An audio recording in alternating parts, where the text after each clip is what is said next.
इस कार्यक्रम के पुण्यार्चक हैं सकल दिगंबर जैन समाज, बारसोई, कटिहार, बिहार। सभी के महाभाग्य का उदय हुआ है।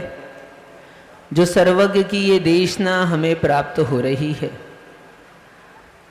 आपको आनंद आया कि नहीं आया ये मुझे नहीं पता, लेकिन मुझे बहुत आनंद आया है। निश्चित ही जब सची ने भगवान को लेकर यहां प्रवेश किया और जब पंडित जी के मुख से हमने उस ऐरावत हाथी का और सची के बारे में जो पंडित जी ने कहा वो वर्णन सुना तो मन आह्लादित हो गया, विशुद्धि से भर गया। निश्चित मान के चलना दीपक भैया, जगत में सब कुछ मिलना सरल है, लेकिन एक क्षण के लिए परिणामों की विशुद्धि प्राप्त करना बड़ा कठिन कार्य है। अभी विशुद्धि जिसके पास है उसको विशुद्धि की कीमत नहीं पता, वो तो विशुद्धि में है। क्या कह रहे हैं, जरा संभल कर सुनना। अभी आनंद आ रहा है आपको, आप आनंद में हैं, उस आनंद में रहते हुए आपको उस आनंद की कीमत नहीं पता। उस व्यक्ति से पूछना जो संक्लेशता में जी रहा है, उस व्यक्ति से पूछना जो कष्ट में जी रहा है, उससे पूछो एक क्षण के आनंद की कीमत क्या होती है। क्या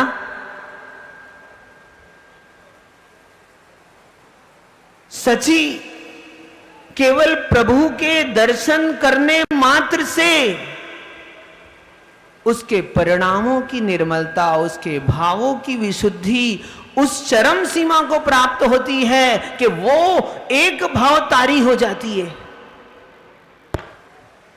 निश्चित जब हम उसकी यहां पर कल्पना करके ये विधि कर रहे हैं तो इतना आनंद महसूस हो रहा है, अनुभव में आ रहा है। जब साक्षात जो भगवान के कल्याणक मनाता होगा उसके आनंद का क्या कहना।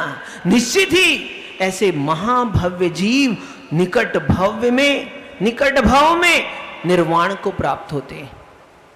यदि भगवान की भक्ति से आनंद ना आए तो समझ लेना संसार बहुत लंबा है। यदि पंच कल्याणक प्रतिष्ठा में बैठ करके भी हम मन को आह्लादित नहीं कर पाए, उस विशुद्ध स्थानों को प्राप्त नहीं कर पाए, तो समझ लेना भाव भ्रमण बाकी है। और यदि यहां पर बैठ करके एक क्षण के लिए भी आपने वो आनंद प्राप्त किया जो जगत में कहीं नहीं प्राप्त होता, ना स्पर्शन इंद्री के भोग से, ना रसना इंद्री के भोग से, ना घ्राण इंद्री के भोग से, ना चक्षु इंद्री के भोग से, ना कर्ण इंद्री के भोग से, ना मन के भोग से, किसी भी भोग से वो आनंद नहीं आता जो आत्म आनंद होता है। निश्चित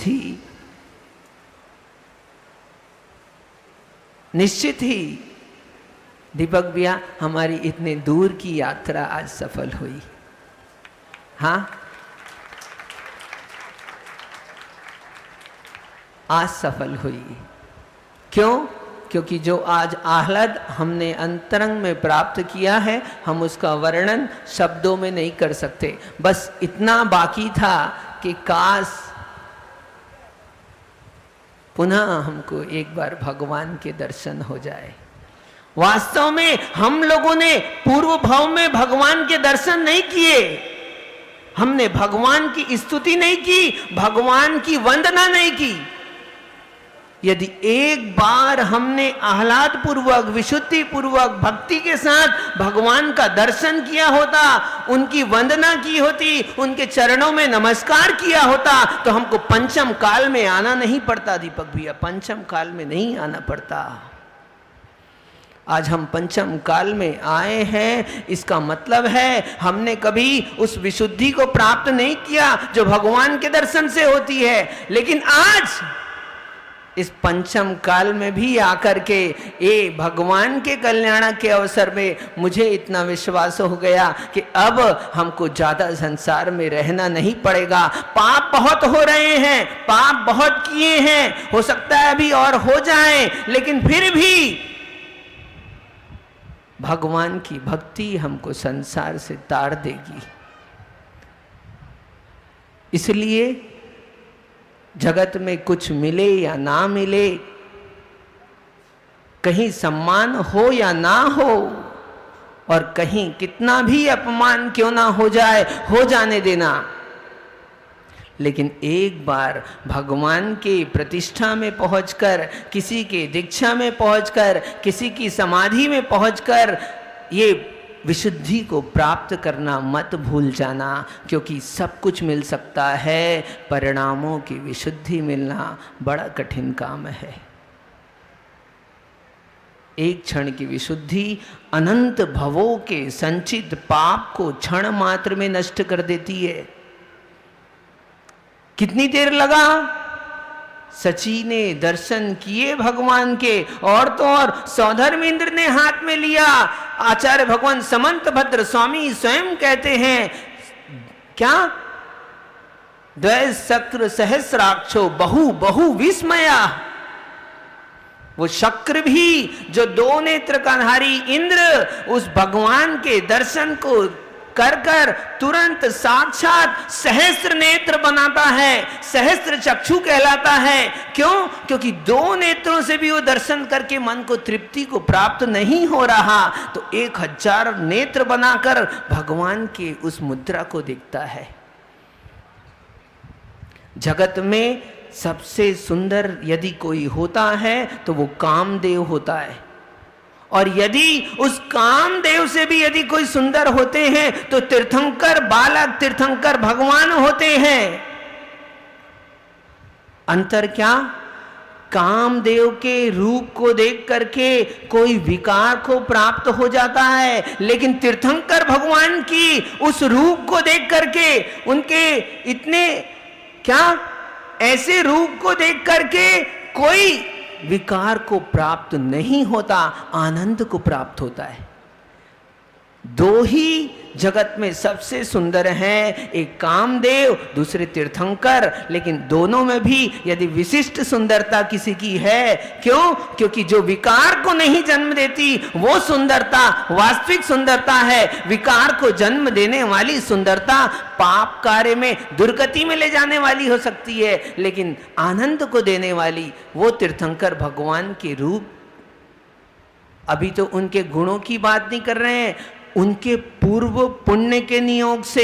देखो, क्या हम सोच रहे थे, क्यों हिल गया सौधर्मेंद्र का सिंहासन? क्यों अपने आप बजने लगे नगाड़े? क्यों आह्लाद आया 3 लोक के जीवों को?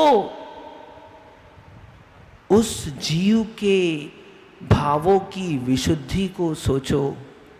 हम किसी को एक क्षण के लिए आनंद दे पाएं, ये अपने जीवन का सौभाग्य मानना। क्या कह रहे हैं? यदि हम किसी जीव को एक क्षण के लिए आनंद दे पाएं तो ये अपने जीवन का सौभाग्य मानना। लेकिन वो तीर्थंकर भगवान पूर्व भाव में भावना भाते हैं कि हे भगवान, जगत के प्राणी मात्र को सुख शांति की प्राप्ति हो, सभी के कष्ट नष्ट हो, सभी मोक्ष मार्ग में लगकर जिन धर्म को प्राप्त करके आत्म कल्याण को करे, ऐसे उनके निर्मल परिणाम होते हैं। उन निर्मल परिणामों का ही फल है कि अपने आप उनका जैसे ही जन्म होता है, 3 लोक के नरक के 7वें नरक के नारकी भी एक क्षण के लिए सुख का वेदन करते हैं। यह है भावों की विशुद्धि। ये है संकल्प शक्ति, ये है पूर्व में किए हुए परिणामों का फल। निश्चित ही आप यहाँ पर बैठकर यदि आपने आह्लाद लिया, यदि आपने आनंद प्राप्त किया, तो समझना बारसोई में आना, पंच कल्याणक मनाना आपका सार्थक हुआ। और यदि आप अभी तो भगवान का अभिषेक बाकी है, बहुत भक्ति से करना, जगत में सारी विधियां एक तरफ और भगवान का अभिषेक एक तरफ। क्या कहने दीपक भैया? जगत के सारे कार्य एक तरफ और भगवान का अभिषेक एक तरफ, क्योंकि भगवान के अभिषेक से जो पुण्य का संचय होता है वो दुनिया के किसी कार्य से नहीं हो सकता है। भगवान के अभिषेक में जो आह्लाद, जो आनंद आता है वो दुनिया के किसी कार्य में नहीं आता है। ऐसे ऐसे पाप जो कभी किसी सैकड़ों सिंह निष्कृत नहीं, महासिंह निष्कृत वध कर लेना, ऐसी तपस्या से भी जो पाप नहीं नष्ट होते हैं वो भगवान के अभिषेक के समय विशुद्धि आनंद से नष्ट हो जाते हैं। निदत्ति निकाचित जैसे कर्म भी भगवान की भक्ति से नष्ट होते हैं। निश्चित ही आज आपने जन्मदिन मनाया कि नहीं मनाया, हमारे को तो जन्मदिन मनन गया, हमारे को जन्मदिन का आनंद आ गया, हमारा तो जीवन सफल हो गया, हम यही मानते हैं। ऐसे ही भगवान के पंच कल्याणक प्रतिष्ठा महोत्सव मनाने को मिलता रहे। हम दीपक भैया बैठे बैठे मंच से एक बार गुरुजी को याद कर रहे थे कि हम कह रहे थे गुरुजी हम नहीं चाहते, गुरुजी कह रहे थे बेटा पंच कल्याणक का जो प्रभावना है वो एक स्थायी प्रभावना है। तुम 4 महीने कहीं रहोगे, कहीं इस प्रभावना करोगे, वो सारी प्रभावना एक तरफ और पंच कल्याणक में होने वाली प्रभावना एक तरफ। कौन सी प्रभावना? तो कह रहा हूं मैं, हम अभी तक उस बात को समझ नहीं पाए थे। ये बाहर की प्रभावना नहीं कह रहे हैं, आत्म प्रभावनीय रत्नत्रय तेजसा दान तपो जिन पूजा विद्या अतिशय जिन धर्मा। आचार्य भगवान अमृतचंद स्वामी पुरुषार्थ सिद्धि उपाय में कहते हैं तो आत्म प्रभावनीय और रत्नत्रय तेजसा, तो भगवान के पंच कल्याणक प्रतिष्ठा में, भगवान की स्थापना में, उनके दीक्षा में, उनके जन्म में जो आनंद आता है, आह्लाद आता है, वो रत्नत्रय की विशुद्धि, वो आत्म प्रभावना है। और इसलिए कहते हैं बहुत गुरुजनों की बातें देर से समझ में आती है, जब कार्य करते हैं तब समझ में आती है, ऐसे समझ नहीं आती। ऐसे तो हम दूसरा अर्थ समझते हैं। आज तक भगवान आचार्य महाराज कह रहे थे नहीं जाओ पंच कल्याणक में, तो मेरे को कम समझ आ रहा था, लेकिन आज यहाँ बैठ करके उन आचार्य भगवान के दर्शन किए, वो विशुद्धि प्राप्त की, वो आनंद आया।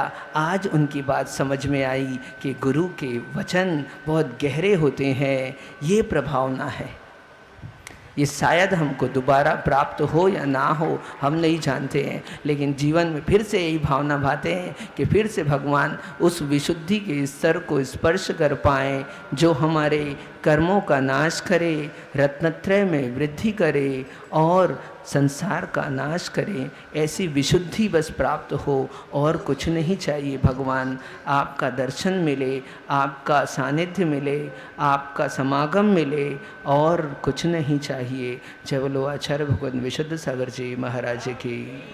परम पूज्य मुनिश्री ने जो शब्द निकलते हैं उनके मुख से, बने बनाए शब्द नहीं है, जो अंतरंग से उनकी भक्ति के द्वारा जो शब्द अंदर से बन करके निकलते हैं हमारे अंदर तक झकझोर देते हैं और मन करता है सुनते रहें सुनते रहें सुनते रहें।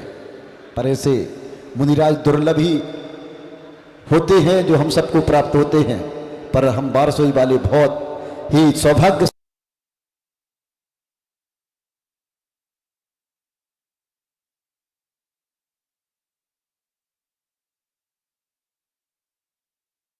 दर्शकों, आप देख रहे हैं बिहार राज्य की धर्मनगरी कटिहार स्थित बारसोई के श्री दिगंबर जैन मंदिर में आयोजित हो रहे श्री मज्जिनेन्द्र पंच कल्याणक प्रतिष्ठा महामहोत्सव एवं विश्व शांति महायज्ञ का विशेष प्रसारण। परम पूज्य आचार्य श्री विशुद्ध सागर जी महाराज, परम पूज्य मुनिश्री पुण्य सागर जी महाराज के मंगल आशीर्वाद और परम पूज्य मुनिश्री सुयश सागर जी महाराज एवं परम पूज्य गणनीय आर्यका श्री विंध्य श्री माता जी सत्संग के पावन सानिध्य में 20 से 25 मई 2023 के मध्य आयोजित हो रहे इस महोत्सव में आज प्रभु का जन्म कल्याणक मनाया जा रहा है। सभी श्रद्धालु आनंद विभोर होकर प्रभु का जन्मोत्सव मना रहे हैं। भक्ति से ओतप्रोत वातावरण में दर्शकों, फिलहाल समय है आपसे विदा लेने का। पुनः उपस्थित होंगे महोत्सव के अग्रिम विशेष प्रसारण के साथ। तब तक के लिए दीजिए मुझे आज्ञा और आप देखते रहिए आगमवाणी चैनल। जय जिनेन्द्र। इस कार्यक्रम के पुण्यार्चक थे सकल दिगंबर जैन समाज, बारसोई, कटिहार, बिहार।